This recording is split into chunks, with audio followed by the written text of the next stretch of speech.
you know, within my career, you know, even just equipment. Back in when I started as a young pro in America, had the best equipment. They had you know, I didn't even have a match set of clubs when I turned professional. You know, I like that drive. I like that free. One of my early bags of clubs, I had 12 different clubs out of the 14, and nothing matched. So. So that's all changed now. You know, again when I used to travel 30 years ago, you know, there was definitely a Western golf swing, wasn't there? And then there's an Asian golf swing, and that has all completely changed. So you know, these youngsters are now have globally, it's the same equipment. It's the best equipment in the world, and understanding the game of golf, as I call it, almost like the blueprints. You know, again, I was part of the guessing game. You know, people didn't know how much you should train. You know, how physically. So we can't lift weights. You can't do this. You can't do that. Oh, you get me? Now it is almost a blueprint of what you should do to create a golfer. I.e., you know, the physical side, the biomechanics of the golf swing, even the dietary side, all sorts of things. And that information is readily available to the world now. And I think that's where the big change is happening, because I think that's probably happened over the last 10 or 15 years. So yes, golfing age is going to expand, and I was thinking about this. You know, the modern era of golf, let's call it from, you know, Arnold Palmer on. You know, it's been now that the modern, that's 50 years now, and I think Asian modern era is probably only 5 to 10 years old.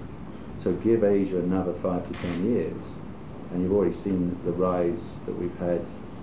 Obviously, Wei Yang winning, Yani Singh, what she's doing, what Ishikawa is doing. So give them another 5 to 10 years, and we shall see. But I guarantee it's got to be more than what it is now. It's a different golf swing. We learnt a different swing. You know, I was taught, you know, obviously tempo is important, even when you're trying to hit it as hard as you can. But there's a different style of release now through impact. These guys, as I was talking about, these players have understood the biomechanics of a golf swing, what actually happens, you know, how the body stops and you get more snap in the bottom of the swing. So they hit it totally differently. We were more swingers, I would say, you know, or collectors of the golf ball, as I used to call it. We collected the golf ball on the way. It was totally different driving with persimmon wood compared to a metal head. Totally different golf ball.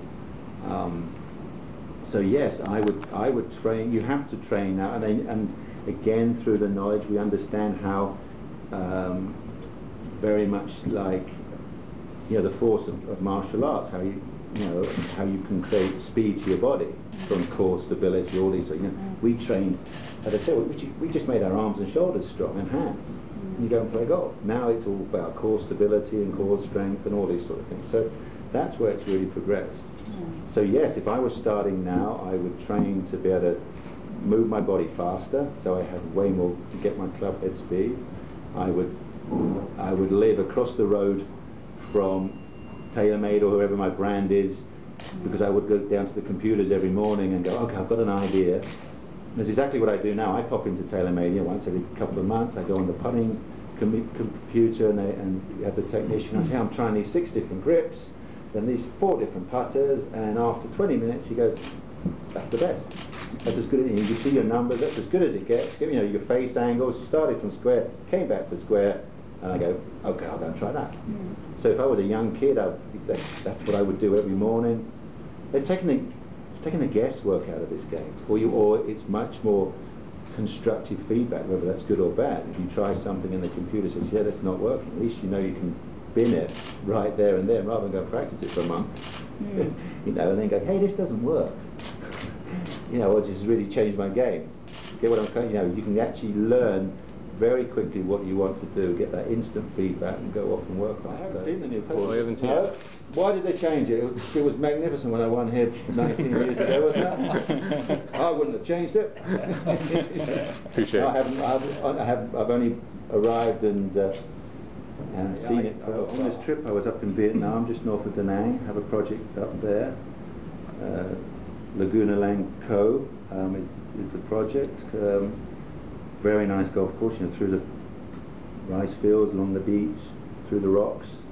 I have 2 projects in India, pursuing another one, a couple in China, Cambodia, 36 holes in Phnom Penh.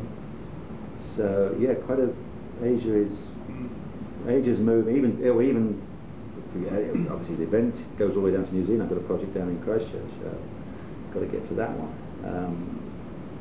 So yeah, at least the projects are active in Asia, where America, as you know, has gone. I said it starts at club level. I mean, number one, the club's got to be really interested, and then that's a great start for juniors if the club is genuinely interested in helping them, giving them opportunity, giving more kids opportunity to come and play. You know, from surrounding schools, that sort of thing. Give them some tee times, or some instruction.